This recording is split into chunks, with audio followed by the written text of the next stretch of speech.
Babergh District Council Cabinet. I am Councillor John Ward, Deputy Leader of Babergh District Council, and I'll be chairing this meeting today. May I remind you of some domestic arrangements. Please ensure that microphones are turned off when not in use. Please do not interrupt other speakers or hold separate conversations whilst others are speaking. If you are attending the meeting to speak and persistently interrupt the meeting, you may be asked to leave. Please ensure your mobile phones are on silent or switched off.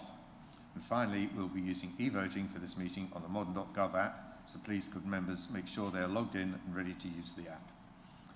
I'd like to remind everyone present that this meeting will be broadcast live to the internet and will be capable of repeated viewing.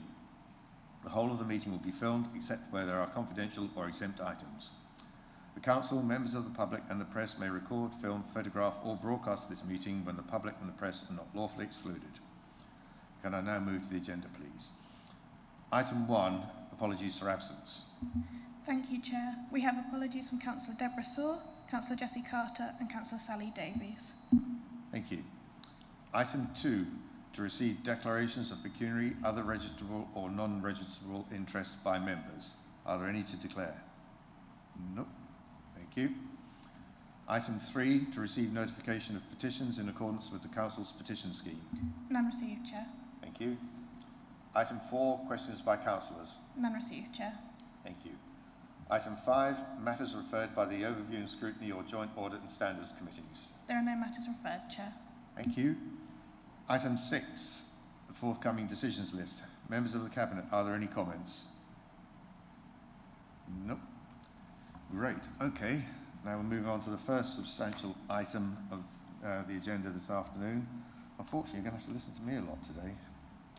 Item 7, paper BCA 2432, the 2025-26 draft General Fund Budget and Medium-Term Financial Position. I'll now introduce the report as Cabinet Member for Finance, Assets and Investments.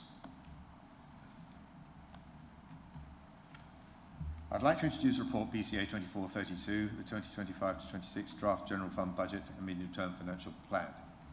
This is our first formal look at the General Fund Budget, and it is still a draft paper, with the final report coming to the Cabinet and then Council as usual in February. The numbers presented today will change as forecasts are refined, and of course once we know the provisional local government finance settlement in a week or so. We have seen a marked deterioration in the Council's finances throughout the current financial year, which will end in a forecast deficit at quarter 2 of just over £1 million, or just under £1.25 million, against a budgeted surplus of £132,000. We will look at this in more detail in the next agenda item. However, it is a moving picture. We're still awaiting the provisional settlement due next week, but the local government finance policy statement issued a couple of weeks ago has provided some information. There will be an increase in core spending power of 3.2% overall. This is across the sector and assumes that we will increase council tax by the maximum allowed without referendum. Most of the increased grant funding will be directed towards those authorities with social care responsibilities and specific targeting of those areas that are considered to have higher levels of deprivation. Yet again, we only have a one-year settlement, and this makes medium to long-term planning both challenging and uncertain. We are expecting a comprehensive funding reforms next year, but we don't expect that they will be favourable to rural districts. Budget setting has been even more of a difficult challenge this year, but a huge amount of work has been done, firstly to identify savings, reduce costs and identify income opportunities, and then through challenges between Cabinet and senior leadership team to ensure that the savings align with our plan for Babergh and its priorities. Although £2.6 million of savings and additional income have been identified, we're still forecasting a deficit of £361,000. The budget summary showing the net expenditure and costs of services along with funding is provided in Table 1 in paragraph 6.9. Appendix A and the charts in paragraph 6.10 show the gross expenditure and gross income from all sources. Gross expenditure is £29.554 million, which is a 6.5% increase on the current year, and gross income is £29.19 million, a 4.7% increase. The net cost of service, after taking into account recharges, capital financing costs and investment income, is just over £15 million, which represents a 7% increase. Funding at £14.7 million has only increased by the 3.2% national average for core spending power. If the funding for the increase in the employer's NI contribution is excluded, because that is part of that money from government. This is actually a lot less, and it's only 1.7% increase. Section 7 of the report details the assumptions we have made around the expenditure budget items.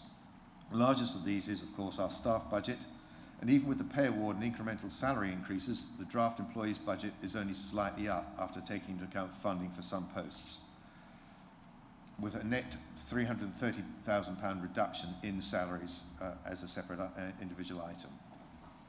The sharing of staff costs in the Memorandum of Understanding with Mid Suffolk has been revisited to reflect the extra time staff will be devoting to their spending programme, and the number of vacant posts has also been reduced. Other expenditure assumptions include increases in major contracts costs and capital financing charges, the need to account for the current loss in value of the pooled investments, and the financing of our action plan. Section 8 of the report details the assumptions we've made around the income budget items. Table 6 in paragraph 8.3 shows the forecast income for each service area, and when you see that the total is £5.254 million, which is an increase of just under £1.5 million on the current year. Investment income is shown in paragraphs 8.4 to 8.7.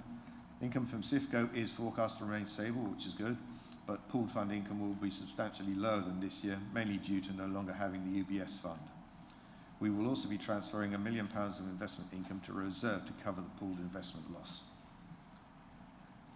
I now want to talk about the savings we're proposing. These are discussed in paragraphs 8.8 to 8.23, and a summary is provided in table 8 in paragraph 8.8. You'll see that we have included savings of £2.6 million in the budget, which is in addition to the £540,000 savings in the current year. The savings include the increased income and also just over £700,000 of staff-related savings achieved by reallocating the staff time between the districts and absorbing the staff vacancies in the roles listed in paragraph 8.17. But, as you will see from the report, it is increasingly difficult to find additional efficiencies. Most have already been achieved by a successful partnership with Mid Suffolk in the years that we have been working together. We are making a number of other cost efficiencies amounting to £278,000, which are summarised in paragraph 8.16, and also some budget reductions summarised in 8.21. Paragraph 8.23 lists a number of options that we have considered and discounted for the moment. The local government policy statement funding details are provided in paragraphs 8.24 to 8.37, and the current assumptions we have made in preparing this draft budget are provided in section 8.38. The biggest blow for us is the unexpected removal of the Rural Services Delivery Grant. This amounts to £308,000. Table 9 in paragraph 8.37 shows that we're expecting £1.4 million in core funding grants, which is a decrease of £100,000 from last year. And as I mentioned earlier, it does include £218,000 compensation for the increased employers' NI contributions, and leaving this out, the real total amount of funding is only £1.186 million. We will use all of these grants, including the New Homes bonus allocation, to balance the budget. Details of the new council tax rates are given in paragraphs 8.39 to 8.43, and we are proposing a 2.99% increase, which raises the Band D rate from £188.10 to £193.73 per annum, which is an increase of £5.63 per annum. This is equivalent to £3.76 a week, which is an increase of 11 pence a week. Paragraph 8.41 should say, and there's an error in this paragraph, it should say that every 1% increase generates 0.07 million, in other words, £70,000, not 0.7 million. There's also an error in paragraph 839. It should say that the growth in the tax base will generate £196,000 and not the £40,000 for 2025 to 26. Following on from last year's change to charging an empty homes premium after 1 year instead of 2, we're now going to include 100% premium for second homes, which was agreed last year. We won't be making any changes to the local council tax reduction scheme. Altogether, these measures will provide an additional £403,000 of council tax funding. The government's changes to business rates are listed in paragraph 8.44, and a full reset is still expected in the near future. We are forecasting a total of £6.2 million funding from business rates, and the individual elements are shown in table 10 in paragraph 844, and the explanations in the following paragraphs. The forecast position for the earmarked reserves is shown in Appendix C, and the key movements are listed in paragraph 9.3, including repurposing the council tax and business rates reserve. The reserve movements include £1.245 million to fund the forecast Q2 forecast deficit for the current year, and the forecast £361,000 deficit for 2025 to 26. We have included a provision of £1 million for the pooled investment valuation reduction, and this will be put into a new pooled investment reserve. The position over the next few years in Appendix C shows our reserves depleting to the point of being negative at the end of 2029 to 30. This is not something that can occur in reality, but indicates that the medium-term financial plan is forecasting that we will not have sufficient reserves to fund future budget gaps. Something will need to be done. A lot of work has gone into identifying efficiencies, savings and income opportunities to balance the budget, but at the moment more needs to be done to achieve this and strengthen the financial resilience of the Council. The medium-term financial plan is discussed in section 10 of the report, with table 11 showing the forecast financial position up to 2029 to 30. And there is currently a forecast cumulative budget gap of £10.86 million over this period, which results in the financial resilience reserve being fully used in 2027 to 28, and the remaining reserves not able to balance the budget in the last of those years, as I've already mentioned. This is a structural problem that must be solved either by reducing the budget or increasing income. This is based on assumptions regarding revenue support grant and business rates discussed in paragraph 10.7, which could mean a funding reduction of just over £3 million in the 2026 to 27. In actual fact, paragraph 10.8 says 2025 to 26 in error. It does mean 26 to 27. The medium-term financial position is, as usual, a best guess, but this is exacerbated by uncertainty about what the new government's intentions are. We have some indication from the policy statement, but we do need the detail. In many respects, we can expect the same as with the previous government, although I hope without the interminable delays, as the policy statement does make a commitment to a full package of funding reforms next year. It will mean, in real terms, cuts in unprotected services, of which local government is one, but one thing will be different. The direction of travel is clear, and there will be redistribution of funding towards councils with greater need and lower council tax bases. The capital programme is shown in Appendix D with a summary in Table 12. We've cut this back very significantly, as shown in paragraph 11.3, and we've removed about £8 million, and this will save about £500,000 in interest and MRP charges. Capital financing is shown in the appendix and reproduced in Table 13. And Appendix D also shows the projects included in the Capital Ambitions programme, but there are no proposals for financing these yet, nor any financing costs included in this budget. So in summary, this budget is a sensible balance of the use of some reserves, some reduction in services, and some increases in fees and charges. We will still deliver discretionary services, those that many of our residents, particularly the most vulnerable, value. Local government is about more than just doing the statutory stuff, emptying the bins, planning, licensing. There is still uncertainty, which is reflected in the additional work that must be done to improve our medium-term financial position. But this has now, of course, been accompanied by the additional uncertainty of local government reorganisation that was kick-started by the now infamous paragraph in the Chancellor's budget statement. We await the DEVO white paper. So I'd like to propose the recommendations in paragraphs 3.1 to 3.3 of the main report, and to endorse the draft budget, draft 2025-26 General Fund Budget and Medium-Term Financial Plan, to approve the proposed reserve movements, and to agree the 2.99% increase in council tax. And may I have a second, please? Councillor McCraw, thank you. Right.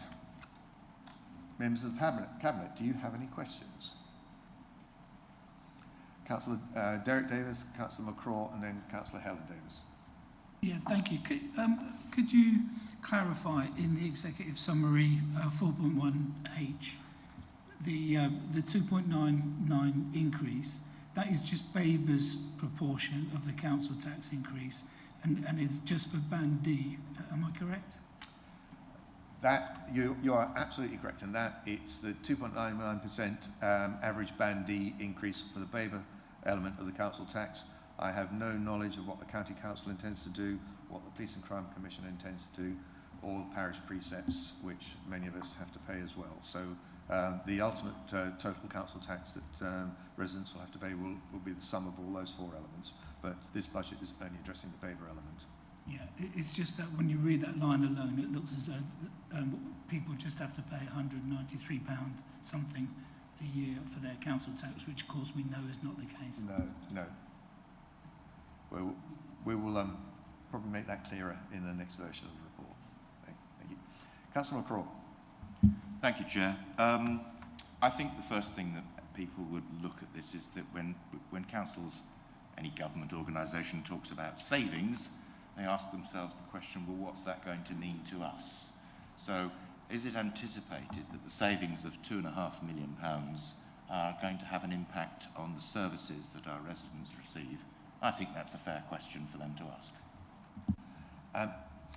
There is going to be a rebalancing as part of that of staff between Babergh and Mid-Suffolk. Mid-Suffolk have a huge ambitious programme and they've got funding to deliver that. So there will be some changes in how staff allocate their time between the two councils. But as far as possible, we will endeavour to keep our services at the level that we've got. But there will be probably some changes in some of them, but I'm hoping that that's not going to be noticeable to a great extent. If I could follow up just to expand on that, when I mean services, I think I'm thinking of the core services that people see every day, which would be things like the bins, things like customer services when they contact us, not necessarily the internal structure. And I think it's the external structure I'm thinking of here. There will be absolutely no change in the way we collect our bins. The bins collection service that we provide is excellent, and it's one of the things that we are commended on for having such a very good waste collection service. Customer services, again, that's been transformed, particularly with the constant quarter-on-quarter reductions in our the time we take to answer the telephone, which is now at an all-time low. So, and we will not be compromising that service one bit. Councillor Helen Davis next, and then Councillor Derek Davis again. Thank you. We've seen this report several times now and discussed it quite a bit, but I don't think I ever asked what process was employed to work out the budget. How did you create it, and what assumptions and constraints did you build in? I think that probably best directed at Minister. I'll hand over to our Section 151 officer for that one. Thank you for your question. Yeah, I think it's fair to say that, you know, we knew we were going to have a challenge when we were setting next year's budget. You know, we were forecasting ranges of £2 to £3 million budget deficit. So we knew very early on we had to start on a really robust savings and additional income programme. So we did that collectively with SLT, the senior leadership team, and the extended leadership team, heads of services as well, to identify savings. I think it's fair to say that Sean's team and the business partners did a thorough review of all the budgets with those service managers. We had workshop challenges to challenge each line in that budget as well, to make sure that they were robust and there was nothing in there that shouldn't be in there. So I think, you know, the other thing we also did was look at the Q2 monitoring, the Q1 and then the Q2 monitoring, to see if there was any trends coming through that we needed to feed into the budget going forward. Yeah, lots of complexities and challenges, but a robust process I think was undertaken. Thank you. Councillor Derek Davis. Yeah. It's obviously been a very difficult budget, and we can see that, and some of the savings that we've had to be made. I have concerns. I agree with the budget, by the way, but I have concerns over the split costs of the officers' time. You know, Babergh effectively will lose 10% of officers' time in many cases. What guarantees can be given that Babergh would not be weakened even further and would not be lessened in the eyes of the residents, especially given the spectre of devolution and unitary and everything coming ahead, which threatens the very future of Babergh? I will ask the Chief Executive perhaps to make a comment on that, but I think the intention, the aim is not to weaken Babergh and to make it the junior partner. Anything like that would put the relationship between the two councils under unnecessary and unwelcome strain. We want to make sure that our partnership is, if anything, stronger rather than weaker. It's the only way that both councils will benefit and thrive. Neither of us can go it alone in reality, so we don't want to do anything that will jeopardise that. But Chief Executive, could you perhaps say a few words? I'll give it a go. So I would say what you've got within the budget is a reflection of what you can afford. And that's the distinction between what Babergh can afford and what Mid-Suffolk can afford. And that's not as a result of anything Mid-Suffolk is doing in that sense, having an effect on Babergh. It's purely Babergh setting its budget according to what it can afford. In terms of whether that weakens Babergh's position, that itself won't weaken Babergh's position. But there are lots of changes on the horizon. We are anticipating the devolution white paper on Monday. We will have to see what that looks like, not just in relation to devolution, which is one component, but more specifically in terms of local government reorganisation. So it may not even be Babergh that we're talking about in the future. Even if that doesn't come forward, and let's assume that we still have a Babergh in its current format in the future, government is also beginning its consultation in relation to the fair funding review, which isn't about us, it's about the whole of the local government sector. And that is the most significant impact, or will have the most significant impact in terms of how all councils operate in the future, both in terms of whether the size of the pot increases, but more particularly how it is distributed across the sector as a whole. And that will have not just an impact on Babergh, but also have an impact on Mid-Suffolk, given the context of your question. So we will, at the moment, is very much we will need to see how that plays out. We've got some degree of certainty for the next 12 months, and we'll get the funding settlement hopefully next week, and that will be able to firm up a little bit more. But that only really gives us a 12-month window in which we can properly predict into the future, and it will only once we see the outcome of the local government review and the fair funding settlement, or fair funding review rather, that we'll actually understand what does this look like for Babergh for the longer term, and more particularly obviously our residents. Councillor Smith. Thank you, Chair. My question is similar to Councillor McCraw's question. It's broad like that. You said in answer to Councillor McCraw that Babergh will try to keep their services at the current level as far as possible. But if from a resident's point of view, if residents are paying more for their council tax, why aren't they getting more services? Sorry. Well, there's two aspects to that. Obviously, there's inflation in the cost of service provision, but as I covered in my report, the funding from central government is declining. We've suffered quite a substantial hit on that from the present year to the forthcoming year. And we're now at less than 1.5 million, and as I said, that included the 200,000 compensation for the employer's national insurance contribution increase. Just as a piece of useful, or maybe not so useful information, when I first became councillor in 2015, government funding was about £3.5 million a year. It's a huge decrease in that period.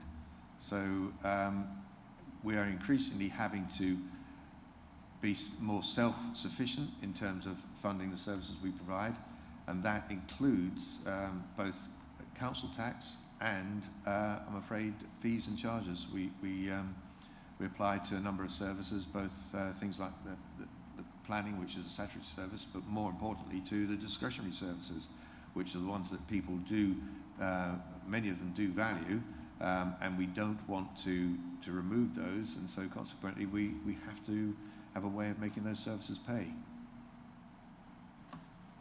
Thank you. Any other questions? Councillor Helen Davis. Yeah, I've got a couple more. I know you're moving towards full cost recovery, but what remains in terms of line items that aren't at full cost recovery, and will you go to full cost recovery next year? I don't think there's that many. I haven't got the list in front of me at the moment, but I do know that one of the principal items still is the dog and litter bin emptying service. That is still some £20 per annum off full cost recovery, I believe. I'd have to check that up and give you the latest figure on that. But that's the key one that we still haven't got to full cost recovery for yet. Okay, thank you. Another one. If we wanted to, no, sorry, let me start again. If we assume no further increase in funding from the government above what we already know, and we wanted to retain all the services that we're cutting down on, what percentage increase in council tax would that represent?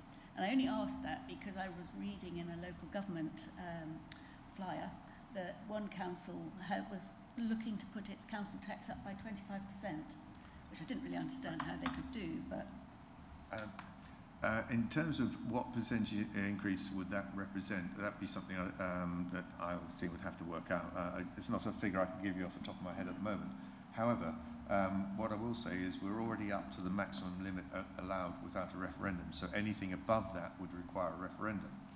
However, there are some councils who are in particular financial difficulties and have negotiated some dispensation with government.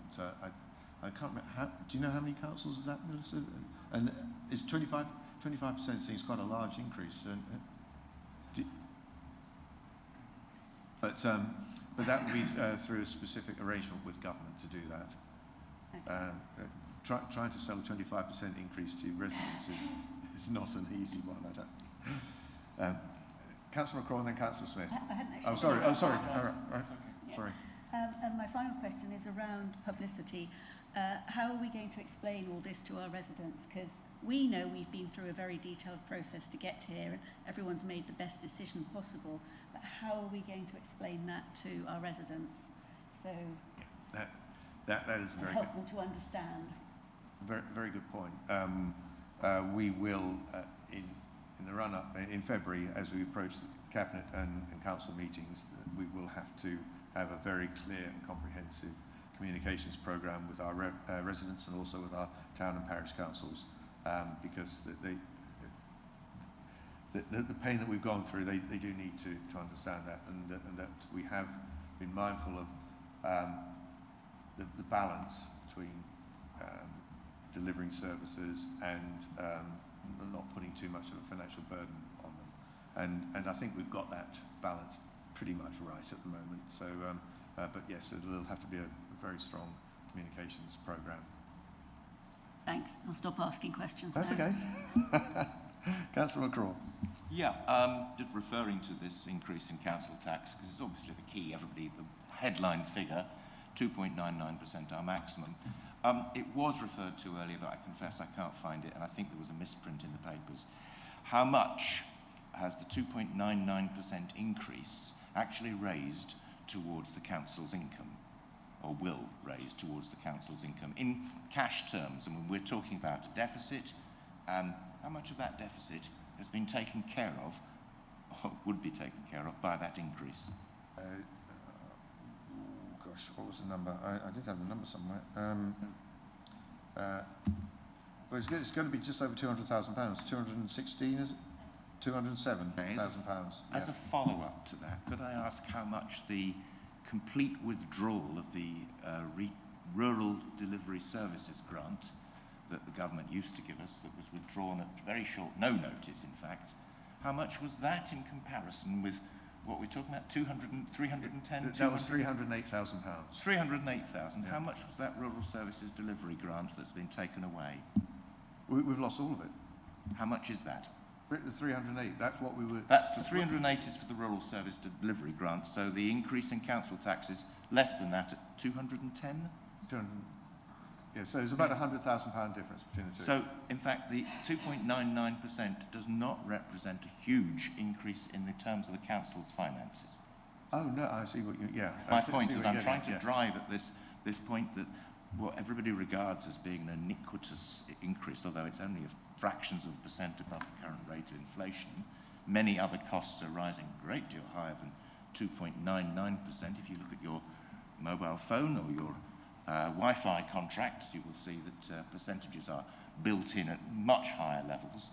And if you looked at shop prices, you can see how much biscuits cost, for example. My point is 2.99% is our maximum. It's effectively a cap, we've held to that almost forever, but it isn't the answer and it isn't the solution to the financing of local government. No, not at all. No, council tax never has been in its entirety. It's only one element. For us, it's council tax is about a quarter, some 24, 25, 20 something percent of our of funding for our budget. Councillor Smith. Thank you. I must be in tune with Councillor McCraw today because I was going to ask about the loss of the Rural Services Development Grant as well. And unless you want to expand any more about the actual impact of that loss, I could ask a different question. There's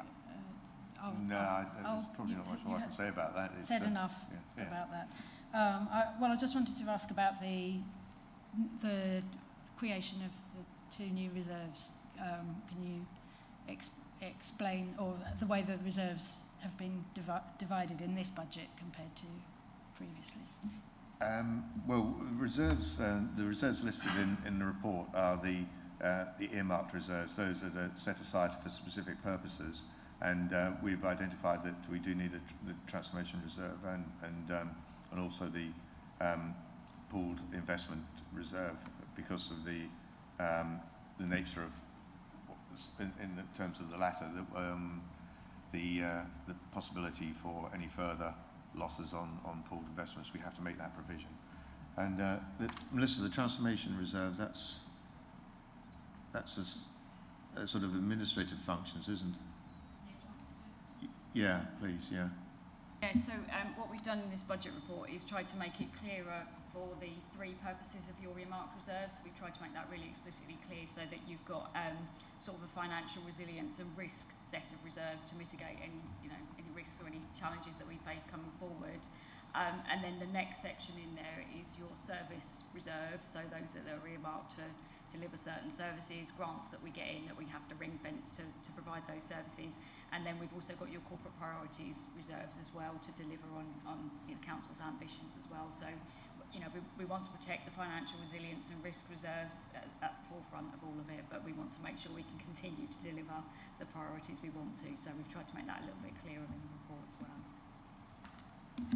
Thank you. I did find it clear in the report. I just wanted to hear that extra bit. Thank you.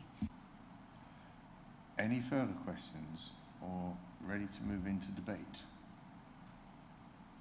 We'll move into debate. Does anyone wish to say anything? Councillor Derek Davis and then Councillor Helen Davis. Yeah, like you, Councillor Ward, this is my 9th budget, and by far it's been the toughest, I think. And the officers need to be commended for, they've been working harder than my liver over the past few months to put this together. The amount of meetings and briefings that we've had, and they've had to find those cuts, they've had to find a way. We've done the maximum of the council tax, like we say, but savings is always very difficult. The issue is going to be explaining to our residents, and I think we have to be brutally honest with them. We're in a dire situation. We're not as dire as some councils, and we've done far better, and that's probably been the good fiscal management over the few years, which is fantastic. But we need to explain, and residents need to understand that these cuts are necessary. I fear for Babergh over the next few years, as been explained by the chief executive. But we're in there battling, we're still swinging away, and so when this goes forward to full council, I hope the councillors have been to the budget briefings, as many meetings as we have, so they can fully understand why we've had to dip into our reserves, increase fees and charges, and increase the council tax to the maximum amount, and make the cuts that we have. So, but I commend this. So I'll be supporting the recommendations.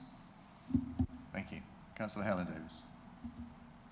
Yeah, Councillor Derek Davis has echoed some of what I was going to say, but it's been a robust process. We've looked at it many times, and we've done it line by line. We've debated, some lines endlessly.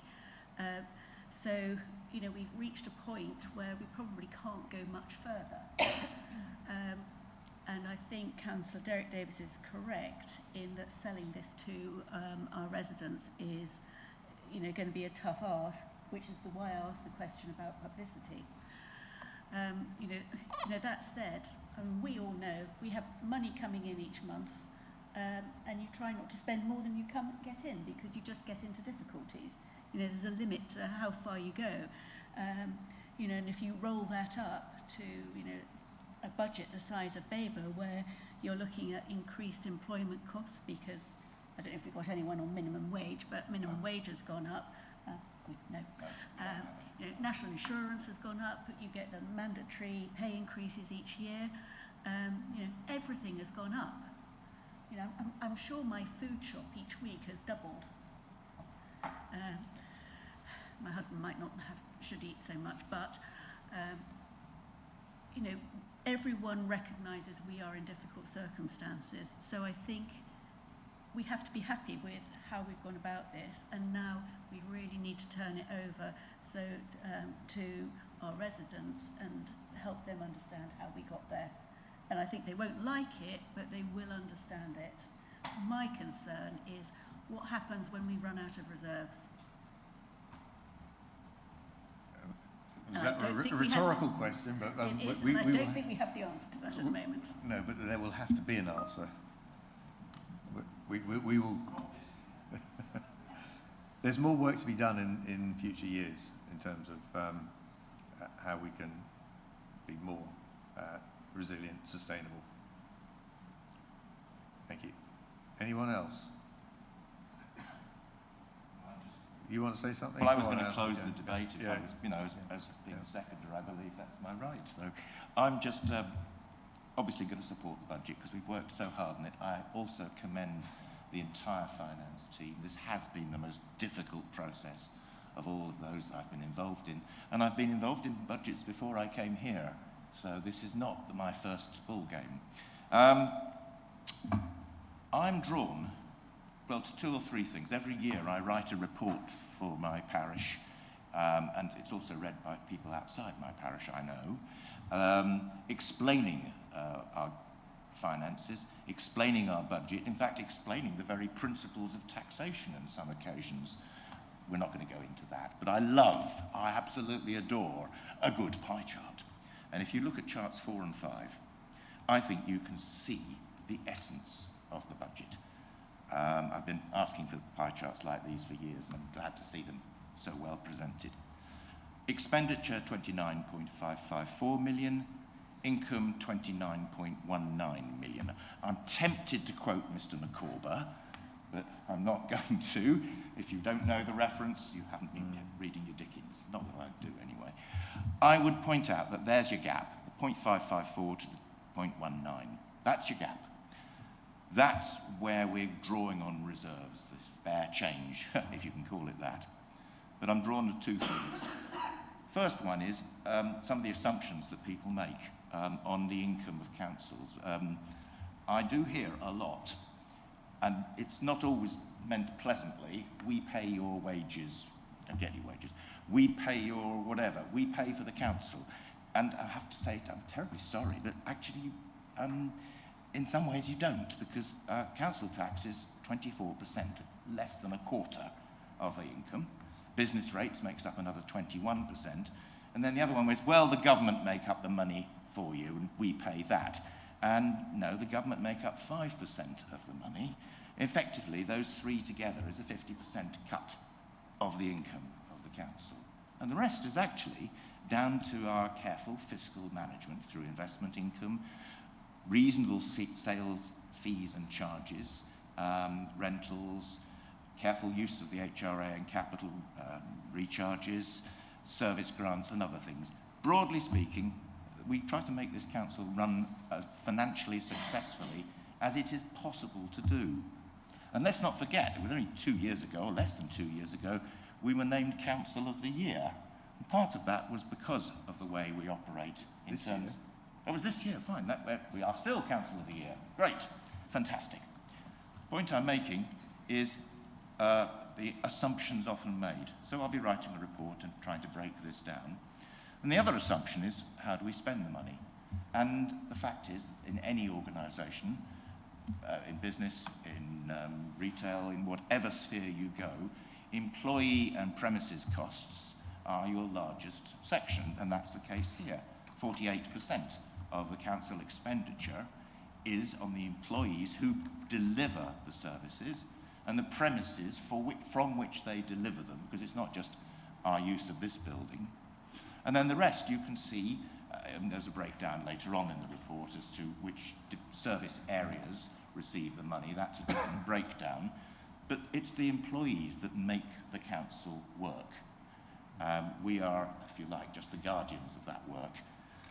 So I think we've got to ask ourselves the question, is 2.99%, which is a very small amount of money in comparison with other costs in the world at the moment, it's a very small amount in terms of the overall council tax, which although we collect, we are only in receipt of approximately 9 to 10%. I think it's nearer the 9% mark, with 74% going to the county council, maybe 13% going to the Police and Crime Commissioner. I'm using some averages over the last few years, and on average a parish council or town council might be in receipt of anything from 2 to 5% of the council tax. It varies from place to place. My point is that actually, in terms of value for money, Babergh District Council is incredibly good value for money. It's been well managed. The fact we've got this deficit to such a small amount in this year is a tribute to everybody involved.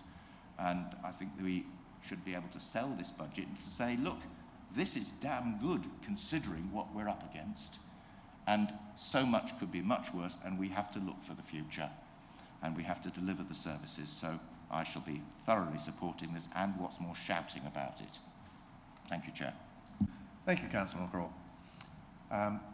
If nobody else has anything more to say, it just leaves me to once again thank the team, Melissa and the team, for doing an excellent job. There's Melissa, and we've got Sean here, and David has just joined us and is rapidly getting his feet under the table, which is good. And also, of course, Karen, who has done a sterling job on this, who's not here today. So, yeah, thank you all very much. Still got a couple more months' work to do, but the bulk of it's been done.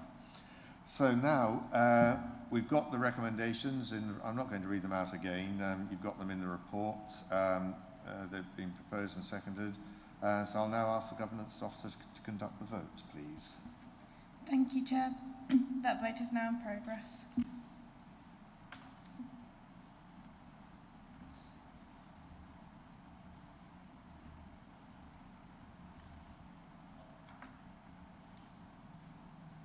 Thank you, Chair. That's 5 votes for. That's unanimous.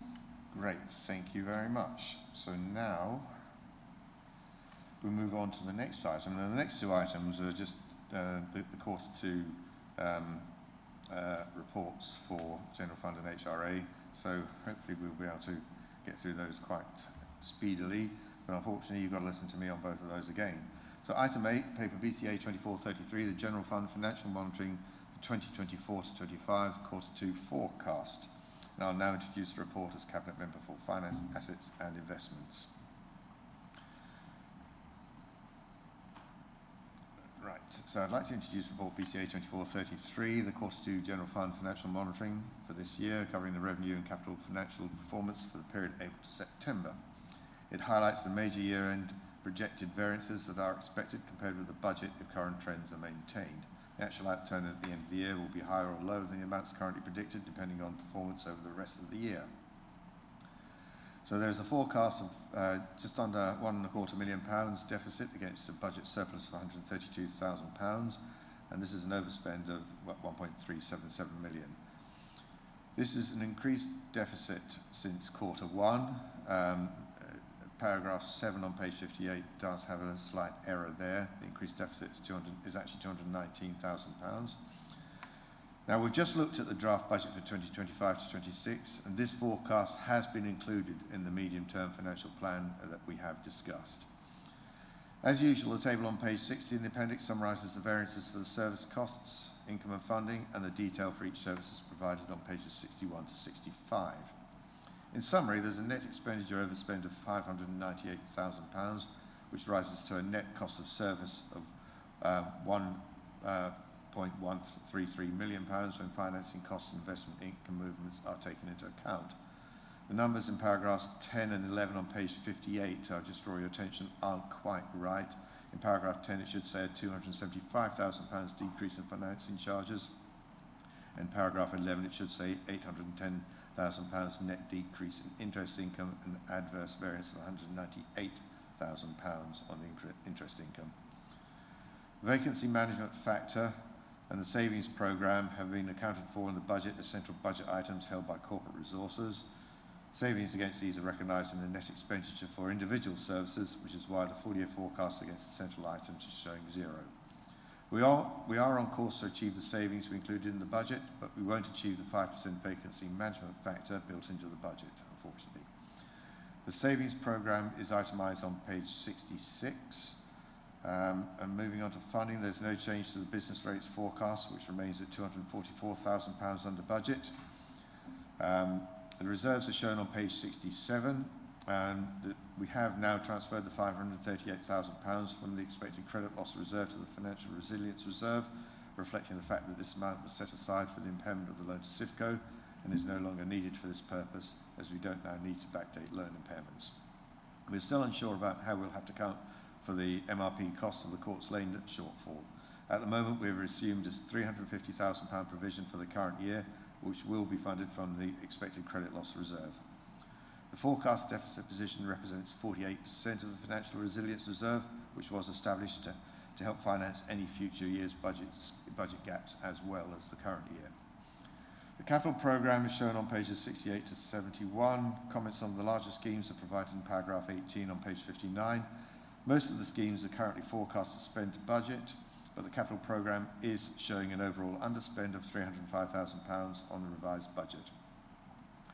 And that revised budget is actually an increase on the original budget, largely due to the additional £1.8 million capital funding to increase the peak debt for Babergh growth that Council approved in October, incidentally not July as stated in paragraph 18.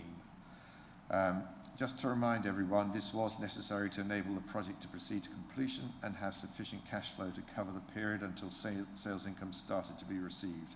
This mitigates the Council's losses compared with other options that we looked at.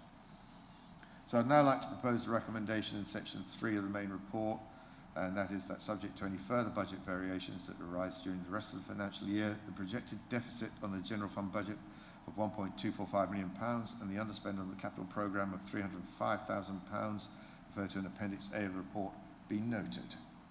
May I have a seconder, please? Councillor Derek Davis. Right.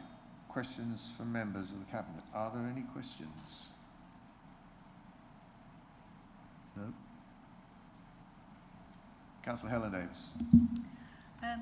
We've got some underspend, I note, but we've also got overspend. How does that net off? You're referring to? Well, for example, you've got underspend on salaries, but you've got overspend in finance areas. If you take all the underspends and overspends. Yeah, right. So if you're referring to the table on page 60. Yeah, and rolling through to 62 as well. Yeah. What we've got on pages 61 to 65 provide the detail behind the summary items on the table on page 60. Essentially, for each item, you've got either an overspend or an underspend there, but that works out in the first subtotal as an overspend of just under £598,000 on the net expenditure on the services. Then you take into account the financing and investment income to get the final net cost of service, so that all of those overspends and underspends work into those totals you'll see there. With a variance of 4%. Sorry? And the total variance looks like 4%. Yes, exactly. Yeah. Yeah. For the net expenditure, 8% for the net cost, there's a very large variance, obviously, for the overall deficit compared with the forecast surplus. Okay, thank you. Okay. 2.99%.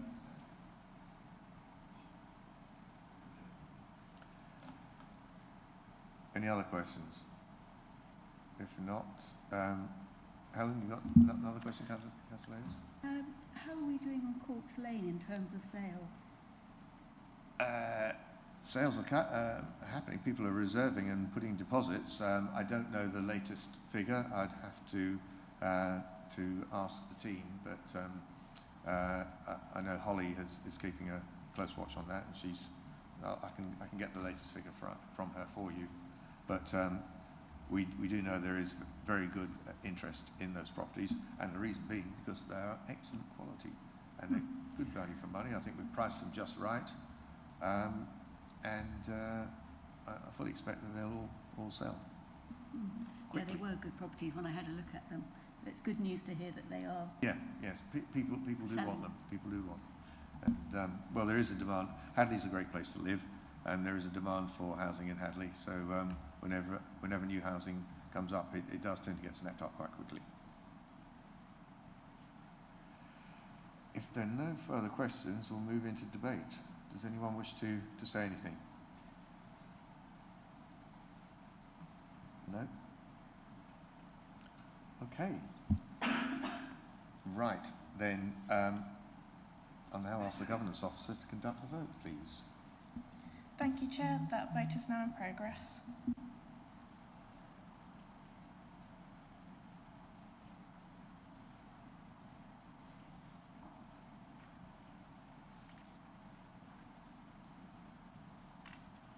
Thank you, Chair. That's 5 votes for. That's unanimous. Thank you. All right, just get myself set up here. Okay. Moving on then. Item 9, paper BCA 2434, the Housing Revenue Account, Q2 financial outturn. And again, I'll now introduce the report as the Cabinet Member for Finance, Assets and Investments. I'm pleased to introduce this report, which gives you the Q2 position for the Housing Revenue Account covering the period April to September. The table on page 85 summarises the income and expenditure variances compared with budget and the explanations for those variances. We are forecasting a £6 million deficit, which is a favourable variance of just over £4 million compared with the deficit stated in the budget.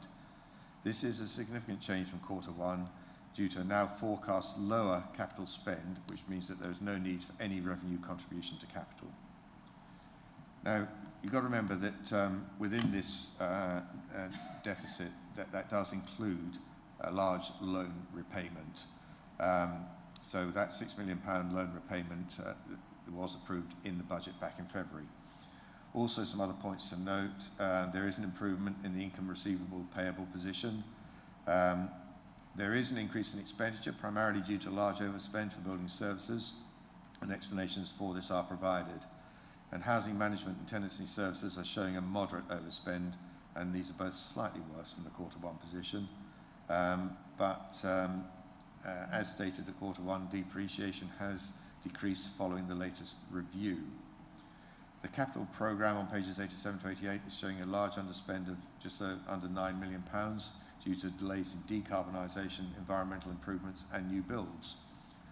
And as you heard on Tuesday when we discussed the HRA business plan, this has been reviewed for the 2025 budget as part of that new business plan. The reserves position is shown on page 89 and includes the transfer required for the forecast budget deficit for the year. So I don't have anything more to report really. It's all self-explanatory in the report. So I'd like to propose the recommendation in section 3 of the main report that, subject to any further budget variations that arise during the rest of the financial year, the projected deficit on the HRA of £6.073 million and the underspend on the capital programme of £8.496 million referred to in Appendix A of the report be noted. May I have a seconder, please? Councillor Helen Davis. Members of the Cabinet, any questions? Councillor McCraw. Thank you, Chair. Am I correct, because I'm just going through the figures in the paper, and these, it's always difficult when you've got money going backwards and forwards, but am I correct in thinking that the last year's budget forecast a higher deficit for the HRA, and that this actually represents an improvement on that position, notwithstanding the repayment of the loan? I'm really just looking to confirm my understanding. Yeah, it's an improvement, but that improvement is almost, well, it is entirely due to the fact that the revenue contribution to capital has now been delayed and postponed into the next financial year. So bookkeeping then, really, or not? It's because of the way the capital programme is being restructured. So we didn't need that revenue contribution to capital. The current capital programme for this financial year can be covered by other means and doesn't need that contribution from here. But leaving that aside, you'll see that overall there is an overspend on various things, particularly building services and tenancy services.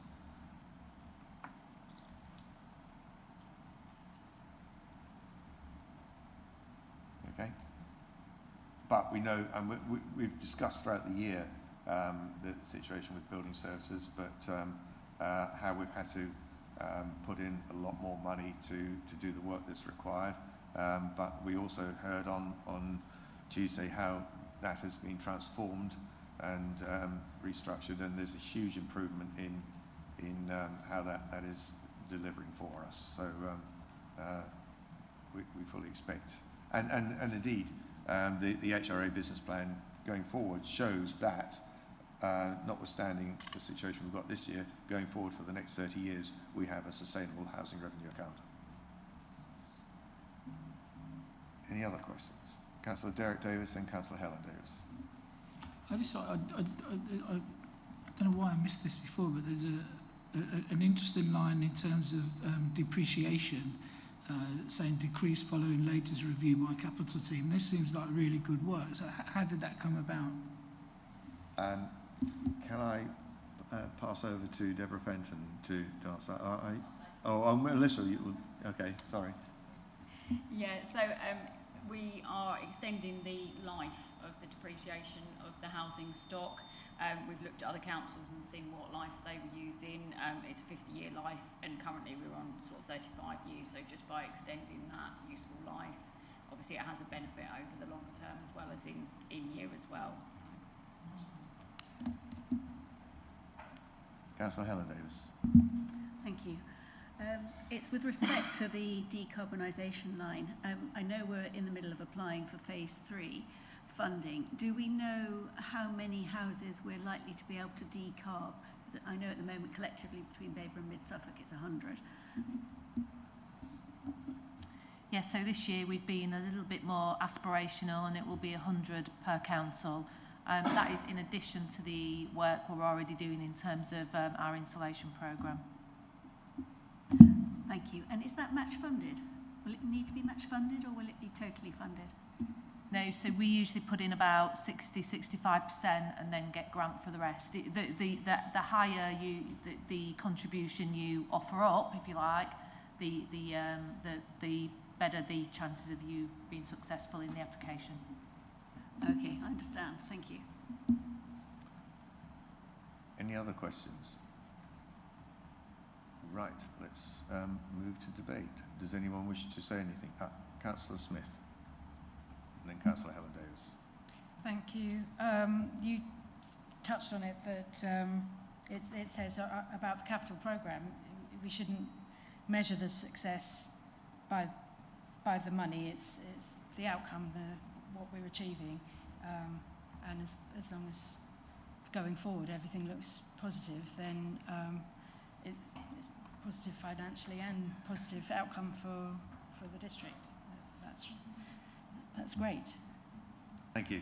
Yeah, and there is a lot of work, particularly in the next few years, with the decarbonisation, but also the roofing work that we're going to undertake, and other things. So all of these things on our existing stock do need to be funded, and that's the new business plan shows how that can be done in a sustainable way.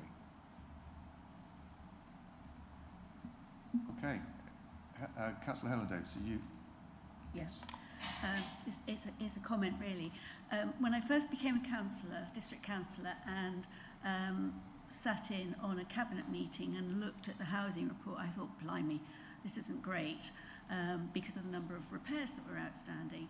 But looking at the housing reports now, as well as the capital budget, I think Deborah and her team deserve to be congratulated because they've done a huge amount of work, and you can just see it's beginning to fly. And you know, that's all due to Deborah's leadership and the hard work of the team. Thank you. Yes, I totally agree. Any other comments? In which case, you've had the recommendations proposed and seconded, and I do want to thank Deborah and also particularly Jenny for her work on the HRA accounts. Every quarter we get a good update, and I know you've put in a huge amount of work on next year's HRA budget and the business plan. So thank you. So I'll now ask the Governance Officer to conduct the vote. Thank you, Chair. That vote is now in progress.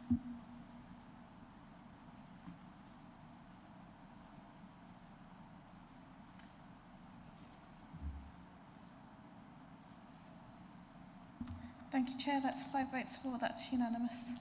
Thank you. Right, that brings today's meeting to a close, and the next meeting is scheduled for Tuesday the 7th of January, starting at 4 p.m. Thank you, everyone.